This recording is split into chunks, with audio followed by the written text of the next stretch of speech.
বিসমিল্লাহির রহমানির রহিম। হে সমস্ত জগতবাসী, হে মুসল্লিগণ, হে পরহেজগারগণ, হে সমস্ত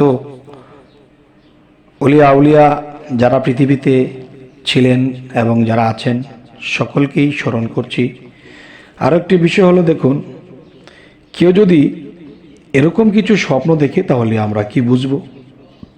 সেটি হলো, আপনি যদি কোনো আলেম ব্যক্তিকে স্বপ্নে দেখেন, আলেম বলতে তিনি মুহাদ্দিস হতে পারে, তিনি মুফতি আজম হতে পারে, বা এরকম কিছু হতে পারে, তাহলে আপনি এরকম ব্যক্তিকে যদি স্বপ্ন দেখেন তাহলে আপনি কি বুঝবেন? আপনি এটি বুঝবেন, নিশ্চয়ই আপনি সামনের পথগুলো যখন অগ্রসর হবেন, অবশ্যই ওরকম আল্লাহর চেতনোক্ত ব্যক্তির সাথে আপনার সাক্ষাৎ হবে এবং আপনি সুপথে চলবেন, সেই নির্দেশনা পাবেন। এই জন্য আপনি এটি দেখেছেন। তো এবার আসি, বাদশাহ যদি দান খয়রাত করতে দেখেন, তবে তিনি বিভিন্ন সম্প্রদায়ের প্রশাসক নিযুক্ত হবে। যদি আপনি এমন কিছু দেখেন, বাদশাহ যদি দান খয়রাত করতেছে, এমন কিছু বিষয় যদি আপনি স্বপ্ন দেখেন, তাহলে উনি দান খয়রাত করতেছে, এটা আপনি দেখলেন কেন? আপনি দেখার উদ্দেশ্য এটাই যে আপনি কোনো প্রশাসকে নিযুক্ত হবেন। এবার আসি, কেউ যদি ঈদ উল ফিতরের জাকাত ফিতরা আদায় করতে দেখে, তবে সে বেশি বেশি নামাজ পড়বে এবং তাসবিহ পাঠ করবে, যেহেতু আল্লাহ তাআলা ফরমান, নিশ্চয়ই সফল কাম হয়েছে যারা জাকাত দিয়েছে বা পরিশুদ্ধ হয়েছে এবং আল্লাহ তাআলাকে স্মরণ করেছে ও নামাজে স্মরণ করেছে। সূরা আল আলা আয়াত 14। আচ্ছা, তো এবার আসবো, আর যদি তার উপর ঋণ থেকে থাকে তাহলে কি হবে? তবে তা পরিশোধ করবেন এবং ওই বছর তার কোনো রোগ ব্যাধি দেখা যাবে না, তিনি সুস্থই জীবন কাটাবে। যাই হোক, এখন যে আলোচনাটি নিয়ে আপনাদের সামনে উপস্থিত হব, সেটি হলো, দেখুন, যদি নফল রোজা রাখতে দেখে কেউ, তবে সে ওই বছর আর অসুস্থ হবে না। কেননা হাদিস শরীফে আছে, তোমরা রোজা রাখো, স্বাস্থ্য ভালো থাকবে। কেউ যদি সদা সর্বদা রোজা রাখতে দেখে, তবে সে অন্যায়, অপরাধ এবং পাপ হতে বিরত থাকবে।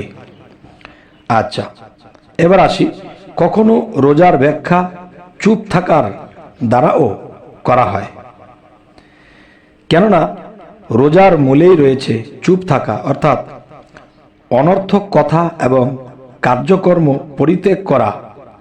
আচ্ছা, কেউ যদি ঈদ পালন করতে দেখে, তবে সে চিন্তামুক্ত হবে এবং আনন্দ, উৎসব ও প্রাচুর্য ফিরে পাবে।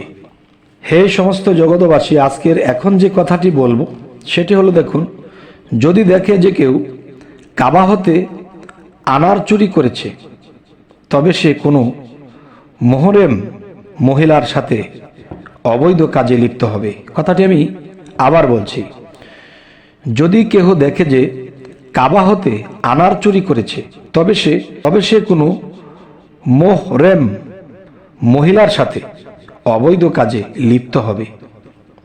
আচ্ছা, এবার আসি, যদি দেখে কেউ কাবার ছাদে নামাজ পড়ছে, তবে তার দিন ধর্মের ঘাটতি রয়েছে।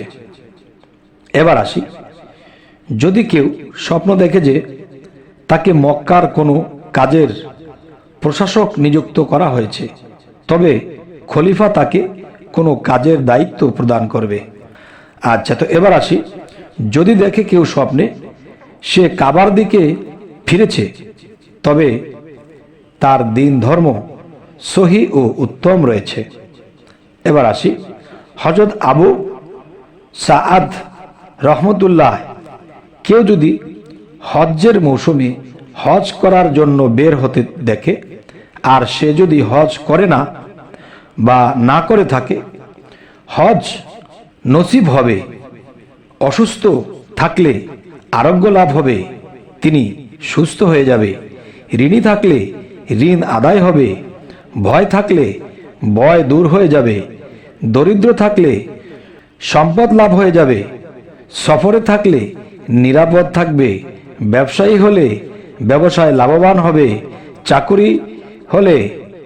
চাকরিজীবী হলে বা শাসন ক্ষমতা হারাইয়া থাকিলে ফিরে পাবে, পথহারা হলে পথ পাবে, চিন্তাযুক্ত হলে চিন্তা মুক্ত হবে।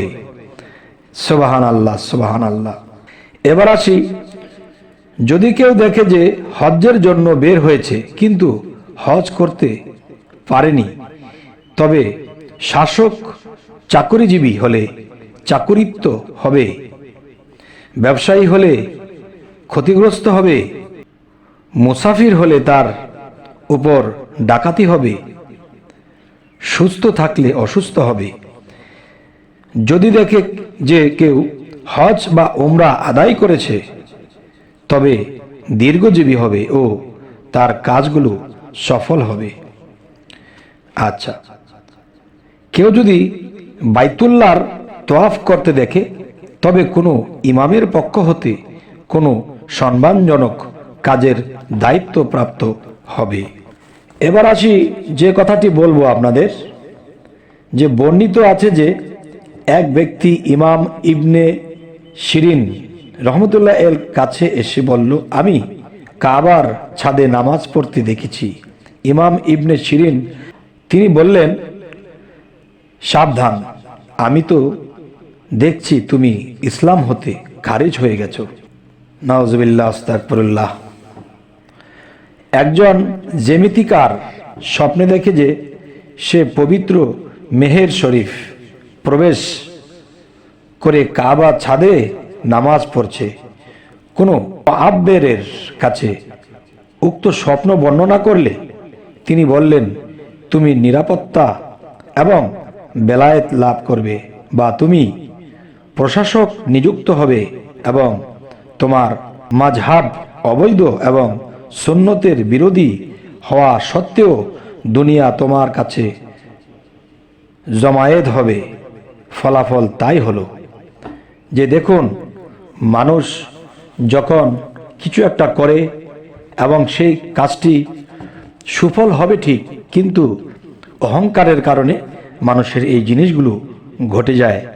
তাই বলবো, আমরা প্রত্যেকটি বিষয়ে প্রতিদিন মানুষ ঘুমালে কিছু না কিছু স্বপ্ন দেখতেই থাকে, তাহলে বুঝতে হবে নিশ্চয়ই আল্লাহ আমাদেরকে এখানে কোনো খবর দিয়েছে, বা আমাদের সামনে কি হবে, ভালো হবে মন্দ হবে, আমরা কি মানুষের ক্ষয়ক্ষতি করব বা নিজের স্বার্থর করব, না আমার কোনো বিপদ হবে, না আমি সুপথে আছি, না আমি কুপথে চলে যাব। এই জিনিসগুলো ইঙ্গিত করে কিন্তু আমরা কখনোই ব্যাখ্যা করে চলি না। তবে আল্লাহ আমাদেরকে অবশ্যই তৌফিক দান করুন যেন আমরা পারি। তবে আমাদের এই চ্যানেলটি যদি আপনাদের ভালো লাগে অবশ্যই সাবস্ক্রাইব করে নেবেন, পরবর্তীতে যেন ভালো আলোচনা এনে দিতে পারি। তো সকলেই ভালো থাকবেন। আল্লাহ হাফিজ।